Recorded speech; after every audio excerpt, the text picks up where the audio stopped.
Students, welcome to the inspire academics. तो हम last class में पढ़ रहे थे हाइड्रोकार्बन्स, जिसमें कि हमने एल्केन्स के फॉर्मेशन की बात करी थी। तो एल्केन्स का फॉर्मेशन जो था अलग अलग टाइप से हम लोग करवा रहे थे। आज हम उसी को आगे पढ़ने वाले हैं। तो सबसे पहले हम समझते हैं वुड्स रिएक्शन क्या है। तो वुड्स रिएक्शन जो है एल्केन के फॉर्मेशन की एक रिएक्शन है, जिसमें कि हम आर एक्स या फिर हम बोल सकते हैं कि एल्काइल हैलाइड को रिएक्ट करवाते हैं सोडियम मेटल के साथ में। ओके, सोडियम मेटल के साथ में रिएक्शन करवाएंगे तो क्या बनेगा हमारा यहाँ पर, और प्रेजेंस रहेगा हमारा ड्राई ईथर। ओके, तो ड्राई ईथर की प्रेजेंस में हम जब एल्काइल हैलाइड बोल सकते हैं हम, जैसे CH3, यहाँ पर Cl बोल सकते हैं, है ना। यानी कि ये हो जाएगा हमारा एल्केन और प्लस हेलोजन का, है ना।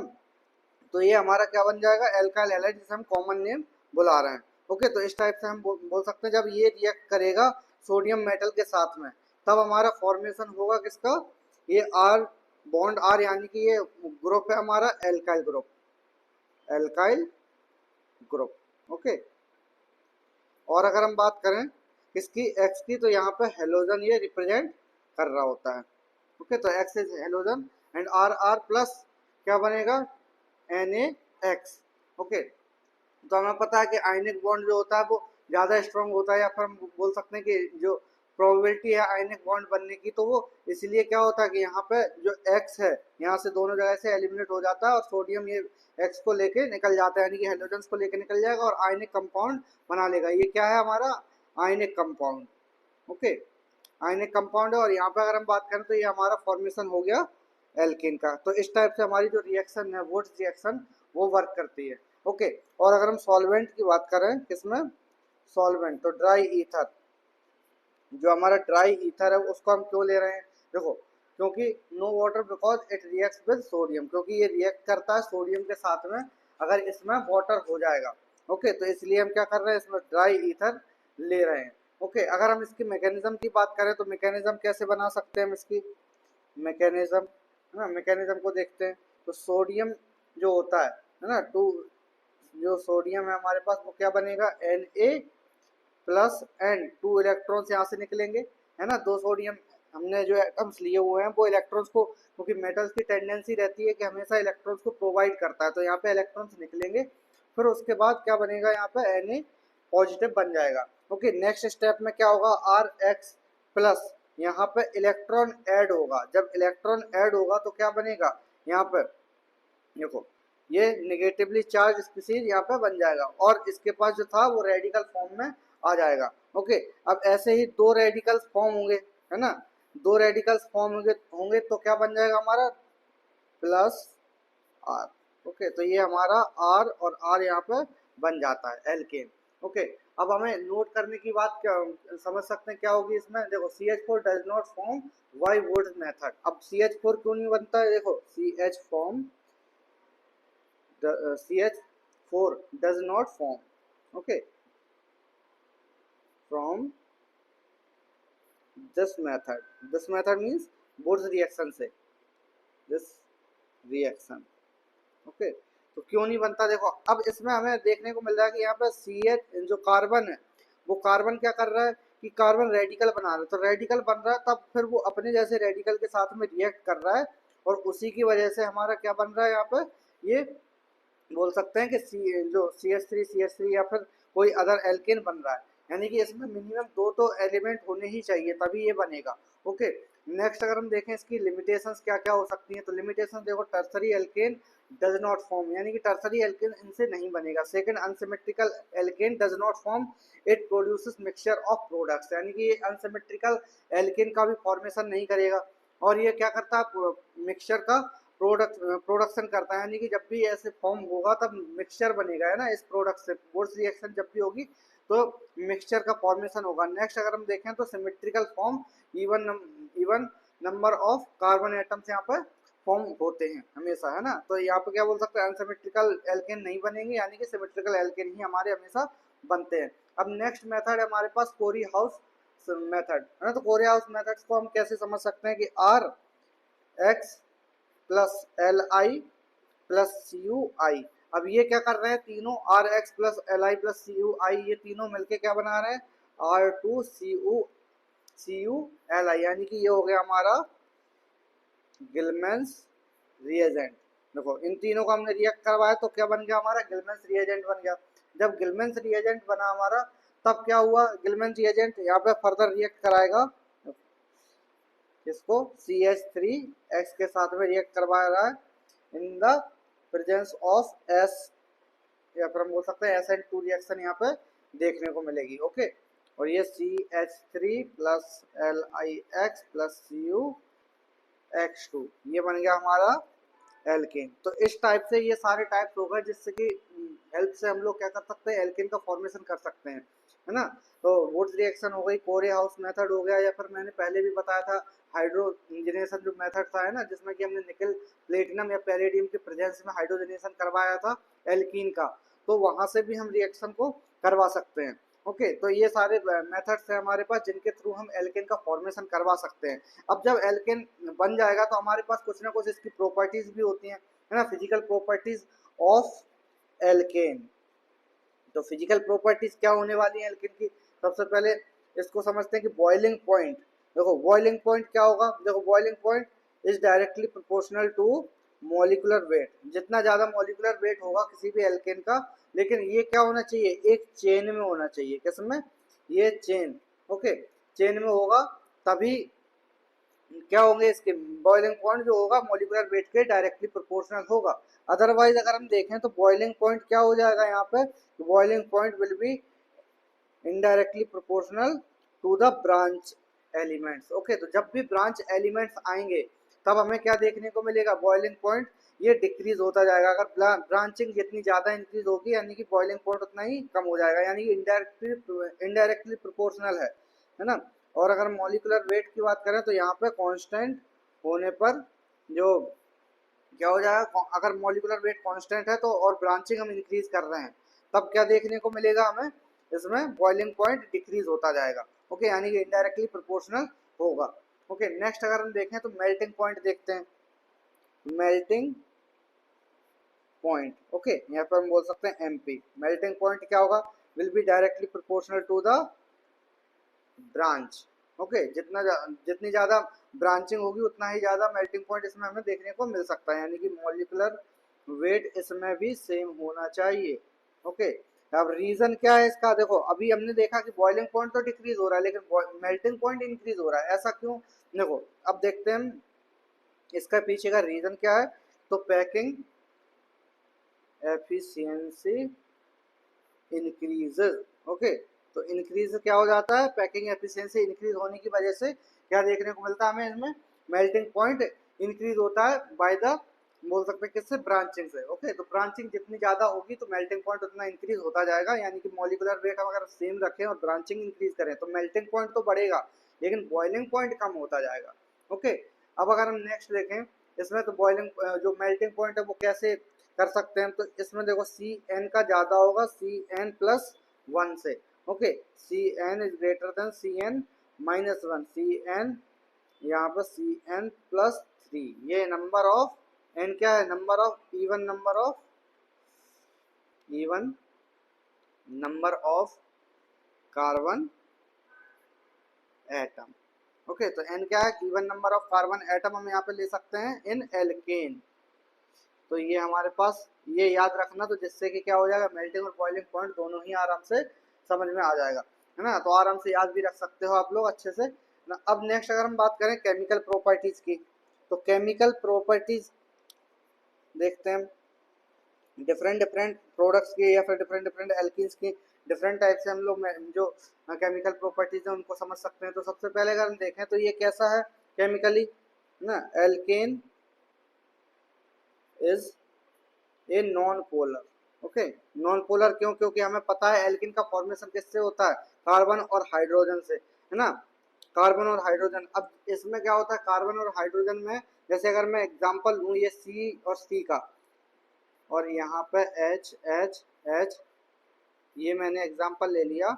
अब इसमें ये बताओ जरा कि ये जो बॉन्ड है इसके दोनों तरफ क्या होगा, कार्बन ऐड है, तो जब कार्बन ही है दोनों तरफ इलेक्ट्रोनेगेटिविटी सेम है तो यहाँ पे पोलरिटी कैसे आएगी, नहीं आ सकती यहाँ पे पोलरिटी, तो इसीलिए क्या बोलते हैं ये नॉन पोलर मॉलिक्यूल है। ओके, नेक्स्ट अगर हम देखें तो CH has a non polar covalent bond. Okay, यानी कि CH जो है इसमें भी नॉन पोलर कोवेलेंट बॉन्ड ही देखने को हमें मिलेगा। ओके, यानी कि इसमें कार्बन कार्बन के बीच में यानी कि ओवरऑल जो मॉलिक्यूल है वो भी हमारा क्या है नॉन पोलर, और CH जो बॉन्ड है उसके बीच में भी नॉन पोलर बॉन्ड ही हमें देखने को मिलेगा। ओके, नेक्स्ट अगर हम देखें तो हेलोजनेशन क्या होगा। जैसे हम हेलोजनेशन समझते हो, तो हेलोजनेशन हम कैसे बोलते हैं कि जब हेलोजन को रिएक्ट करवाएं हम एल्किन के साथ में, तो हेलोजनेशन जैसे CH4 प्लस X2 हम रिएक्ट करवा रहे हैं in the presence of UV rays, या फिर हम बोल सकते हैं एच न्यू के प्रेजेंस में। ओके, तो CH3X बनेगा plus CH2X2 plus CHX3 plus CX4, ये इतने सारे प्रोडक्ट्स हमारे बन सकते हैं। ये बैलेंस नहीं है रिएक्शन, नहीं तो आप लोग याद इसको मतलब हम बोल सकते हैं क्या कि इसमें डिफरेंट डिफरेंट मॉलिक्यूल्स के प्रेजेंस में यहाँ पे डिफरेंट टाइप से रिएक्शन हो सकती है, यानी कि हेलोजेंस बन सकते हैं यहाँ पे। जैसे कि अगर हम रिएक्शन को एक बार कराएंगे तो ये बनेगा, रिएक्शन को 2 बार कराएंगे तो ये बनेगा, है ना। तो अगर फर्दर हम रिएक्शन करवाते जाएंगे तो CHX3 या फिर CX4 भी हमारा बन सकता है।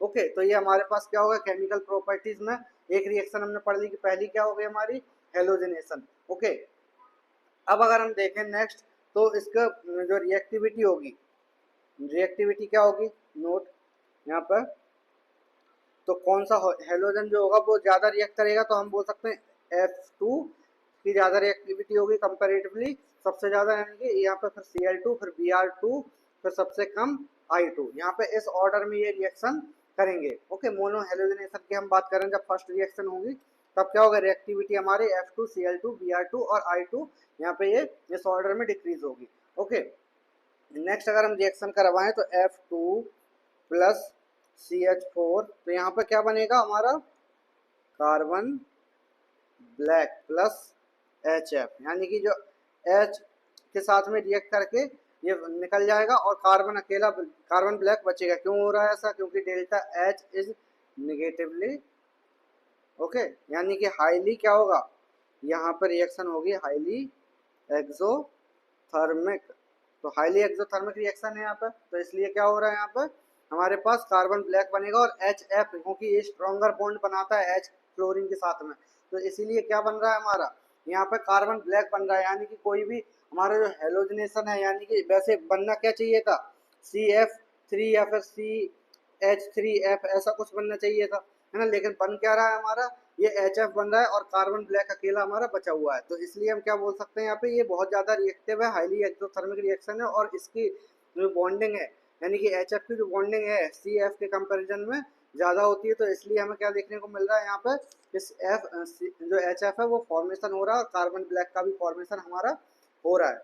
ओके, नेक्स्ट अगर हम देखें तो क्या होगा Cl2 is more reactive.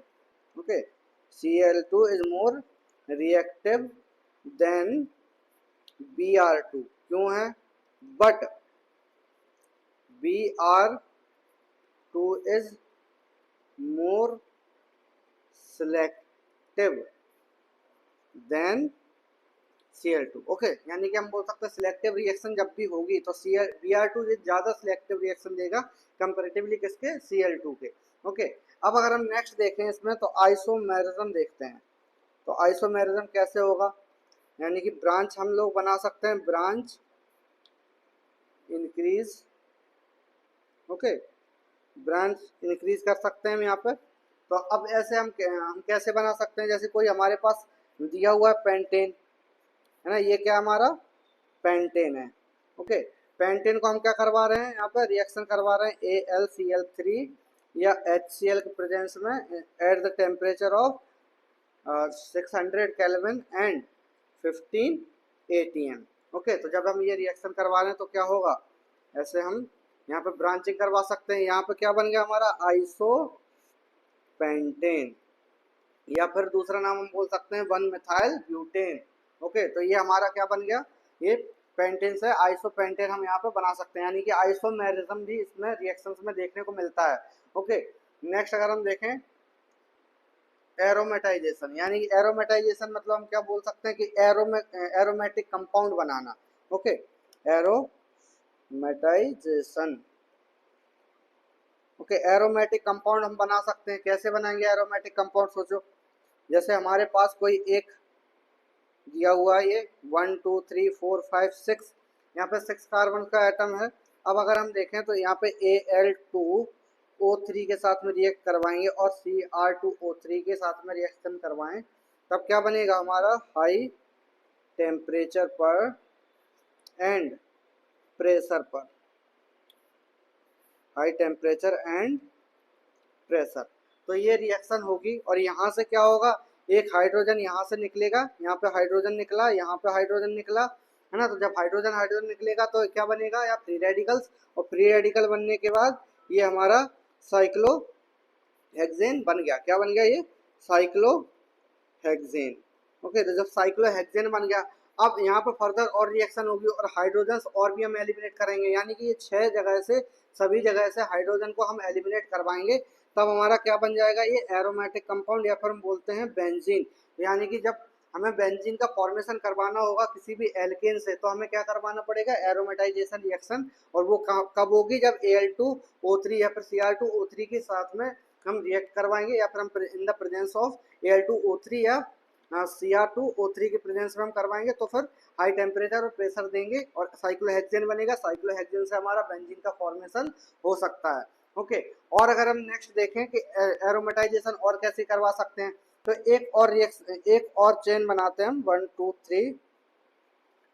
3 4 5 6 carbon के साथ साथ एक और बना लिया हमने। अब ये क्या है हमारा, एन हेप्टेन बोल सकते हैं। एन हेप्टेन यानी कि नॉर्मल ये ओपन चेन में है ना, ओपन स्ट्रक्चर है। तो अब हम रिएक्ट करवाएंगे फिर से वही Al2O3 या फिर Cr2O3 के प्रेजेंस में, और हम इसको हीट देंगे, यानी कि हाई टेम्परेचर और हाई प्रेशर पे हम जैसे ही इसको रिएक्ट करवाएंगे तो क्या बन जाएगा, ये फाइनल प्रोडक्ट बना रहा हूँ मैं यहाँ पे, ये बन गया हमारा, यहाँ CH3, ऊपर जो CH3 था वो बना रहेगा जैसा था, है ना। और यहाँ पे क्या होगा, एलिमिनेशन होंगे, यहाँ एलिमिनेशन होंगे। फर्स्टली क्या बनेगा हमारा, साइक्लोहेक्सेन, और यहाँ पे मिथाइल, और फिर उसके बाद में क्या बन जाएगा हमारा, ये बोल सकते हैं टोलुइन। इसका नाम काफ़ी फेमस है, काफ़ी बार एग्जाम में अब आता भी है। तो टोलुइन के नाम से, या फिर हम बोल सकते हैं क्या, मिथाइल बेंजीन। ओके, तो ये हम बना सकते हैं यहाँ पे, टोलुइन का फॉर्मेशन कर दिया हमने। नेक्स्ट अगर हम देखें, अब आते हैं एल्कीन्स। ओके, तो एल्कीन्स क्या होते हैं, हमने ऑलरेडी पढ़ चुके हैं कि क्या होते हैं एल्कीन्स, यानी जिसमें भी डबल बॉन्ड प्रेजेंट होगा तो उसे हम क्या बोल सकते हैं, एल्कीन बोलेंगे। यानी कि double bond present in chain भी बोल सकते हैं, चेन ऑफ कार्बन। ओके, तो जब डबल बॉन्ड प्रेजेंट होगा तो हम क्या बोल सकते हैं, एल्कीन। और इसका जनरल फॉर्मूला हमने ऑलरेडी पढ़ा है, एक बार और लिख देता हूँ मैं। जनरल फॉर्मूला क्या है, CnH2n। ओके, तो ये हमारा हो गया जनरल फॉर्मूला। अब हम इसके मेथड्स ऑफ प्रिपरेशन की बात करते हैं। तो मेथड्स ऑफ प्रिपरेशन क्या क्या हो सकते हैं, देखो, मेथड्स ऑफ प्रिपरेशन, या फिर हम बोल सकते हैं MOP। ओके, तो सबसे पहले समझेंगे हम एलिमिनेशन रिएक्शन। एलिमिनेशन रिएक्शन, तो एलिमिनेशन रिएक्शन कैसे करवा सकते हैं हम, देखो, रिमूवल ऑफ एटम्स और groups in the presence of reagent और हीट। ओके, तो हम इसको हम लिख सकते हैं, तो रिमूवल ऑफ एटम्स और ग्रुप्स इन प्रेजेंस ऑफ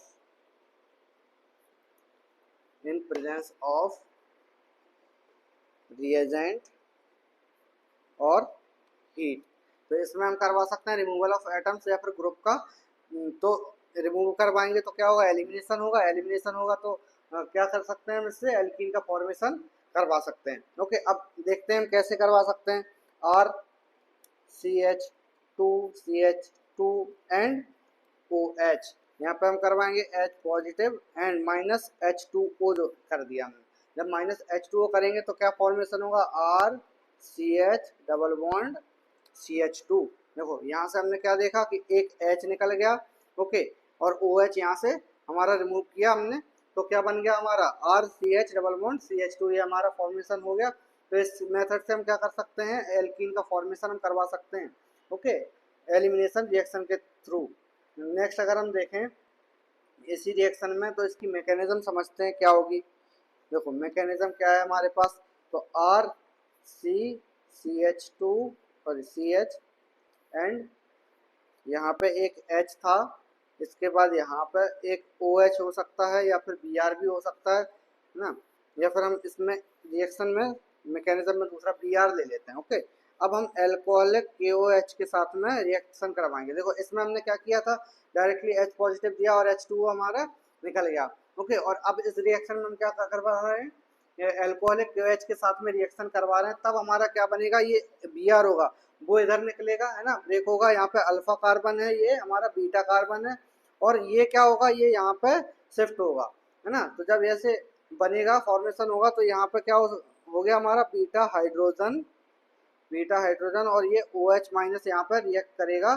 तो हम बोल सकते हैं इसमें क्या होगा, ये लीविंग ग्रुप है। अच्छा, तो ये लीविंग ग्रुप है। ओके, तो जब ये लीविंग ग्रुप अच्छा है तो हमारा क्या बन जाएगा, RCH double bond CH2 plus KBr plus H2O, ये हमारा मैकेनिज्म इस टाइप से चलेगा।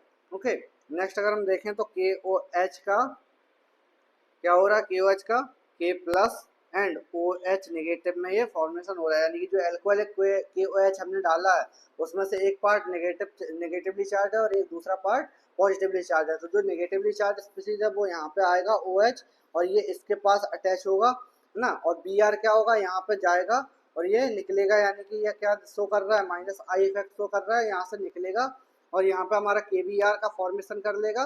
KBr का फॉर्मेशन करने के साथ साथ H2O का फॉर्मेशन हो जाएगा, और यहाँ पे हमारा जो मेन प्रोडक्ट था एल्कीन, वो हमारा बन जाएगा। ओके, तो एल्कीन हम यहाँ से फॉर्मेशन करवा सकते हैं। ओके, नेक्स्ट अगर हम समझे तो E2 एलिमिनेशन क्या होता है, E2 एलिमिनेशन, तो E2 एलिमिनेशन को हम समझे तो इसे हम बोल सकते हैं क्या, biomolecular elimination. Okay, biomolecular elimination. तो कंडीशन देखते हैं हम इसके लिए। देखो किसी भी रिएक्शन को समझने के लिए सबसे पहले क्या होना चाहिए, कंडीशंस का पता होना चाहिए, कौन सा रिएजेंट है, तो रिएजेंट का पता होना चाहिए, गुड लीविंग ग्रुप होना चाहिए इसमें है ना, लीविंग ग्रुप G है, ये C मत समझना इसको है ना। तो ये क्या है हमारा G, लीविंग ग्रुप होना चाहिए, या दूसरी चीज क्या प्रेजेंट होना चाहिए इसमें, स्ट्रॉन्ग बेस। ओके, तो जब ये दोनों क्राइटेरिया फुलफिल होंगे तब हमारे पास क्या होगा, बीटा E2 एलिमिनेशन हो सकता है, या फिर हम बोल सकते हैं बायोमोलिकुलर एलिमिनेशन रिएक्शन देखने को मिलेगी। ओके, तो ये हमारे पास है Br और ये हमारा H। अब इसको फिर से हम एल्कोहलिक KOH के प्रेजेंस में रिएक्शन करवाएंगे तो क्या बनेगा, RCH डबल बॉन्ड CH2, इस टाइप से रिएक्शन होगी। Okay, A and B breaks simultaneously, A and B breaks simultaneously। okay, simultaneously, तो इसे हम क्या बोल सकते हैं, E2 एलिमिनेशन। ओके, नेक्स्ट अगर हम देखें E1 एलिमिनेशन को, तो ये क्या हो सकती है E1 एलिमिनेशन, देखो E1 elimination.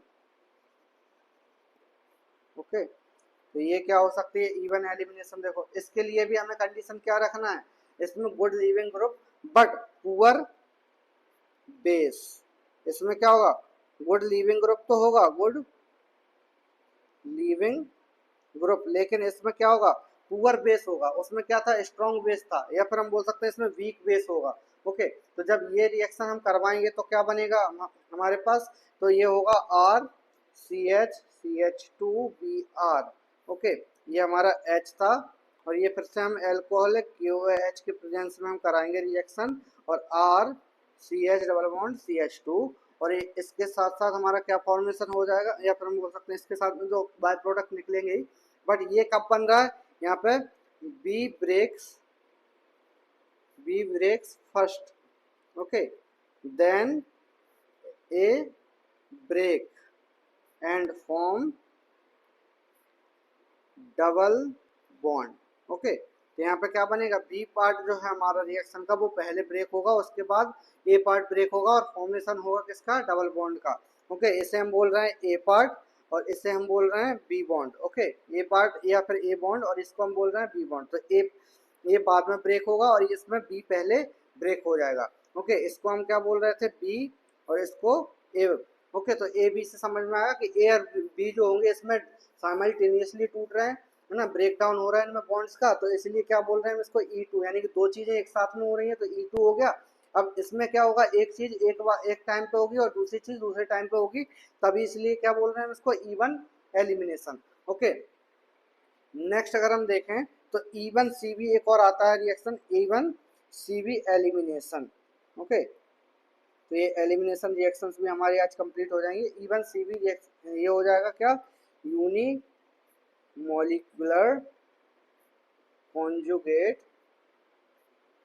Conjugate base elimination, base elimination. तो ये हमारे पास में ये रिएक्शन है, E1 CV का फुल फॉर्म हो गया क्या, unimolecular conjugate base elimination. Okay, अब इसके लिए क्या क्या होना चाहिए, दो कंडीशंस फिर से, पुअर लीविंग ग्रुप और स्ट्रॉन्ग बेस प्रेजेंट होना चाहिए। तो जब ये दोनों क्राइटेरिया फुलफिल होंगे तब क्या बनेगा हमारा, ये फॉर्मेशन होगा, ये अपन बनाएंगे CH2Br, यहाँ पे बी पार्ट है, यहाँ ए पार्ट है हमारा। फिर से हम प्रेजेंस किसके, एल्कोहलिक KOH के प्रेजेंस में करवाएंगे, तो ये RCH डबल बॉन्ड CH2। अब इसमें क्या होगा, ये जो ए है ये होगा पहले ब्रेक। ओके, ए breaks first, okay, and form carbanion. Okay, तो ये क्या बनाएगा, carbanions, then B breaks. Okay, तो ये होगा हमारा रिएक्शन इस टाइप से। तो ए पहले ब्रेक होगा इसमें और बी बाद में ब्रेक होगा, इसलिए हम इसको क्या बोल सकते हैं कि E1 CV एलिमिनेशन रिएक्शन होगी। ओके, नेक्स्ट अगर हम देखें इसमें तो टेंडेंसी क्या होती है ऑफ लीविंग ग्रुप की, leaving group. Okay, tendency is directly proportional to stability of leaving group ions. Okay, तो लीविंग ग्रुप के आयंस पे डायरेक्टली प्रोपोर्शनल होगी। अब अगर हम देखें एग्जांपल, तो F negative, Cl negative, Br negative and I negative, ये हो जाएंगे हमारे दोनों गुड लीविंग ग्रुप और ये हो जाएंगे हमारे बैड लीविंग ग्रुप, या फिर हम बोल सकते हैं poor leaving groups. Okay, next अगर हम देखें तो NH2 और PH2 में, इन दोनों में क्या होगा, ये वाला ये जो PH2 है ये क्या होगा, गुड लीविंग ग्रुप, एंड इसको हम बोल सकते हैं PL एंड G। ओके, तो ये हो गया हमारा पुअर लीविंग ग्रुप और ये गुड लीविंग ग्रुप। ये सारे एग्जांपल्स आपको याद रखने पड़ेंगे। ओके, तो आज की क्लास में हम इतना ही रखते हैं, तो मिलते हैं नेक्स्ट क्लास में। तो thanks for watching, like share and subscribe.